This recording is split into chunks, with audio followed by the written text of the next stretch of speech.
Let's talk about Israel. You are going to be traveling there this coming week. This has been described as a victory lap that you are going to take because of Israeli Prime Minister Benjamin Netanyahu's win there, his re-election win. How do you react to that?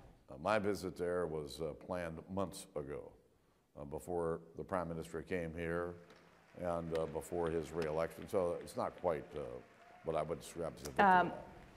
The White House doesn't believe the Prime Minister.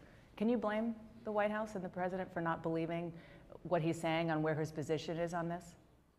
I think the animosity exhibited by our administration toward the Prime Minister of Israel is reprehensible. And I think that the pressure that they've put on him over the last 4 or 5 years had frankly pushed him to the point where he had to speak up. I don't blame him at all for speaking up.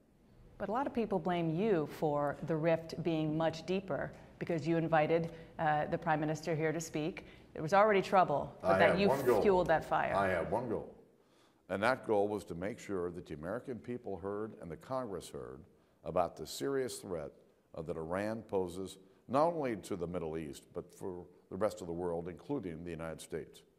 And there's nobody who can talk more clearly about this. The President doesn't want to talk about it.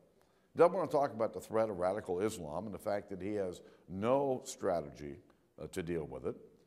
And when you begin to see all these leaks that probably came out of the White House in terms of what the Iranian deal was starting to shape up to be, there's a lot of concern in Congress on a bipartisan basis, and I'm glad that he was here. And frankly, the speech he gave was the clearest speech I've heard in 25 years about the real threats that face our country.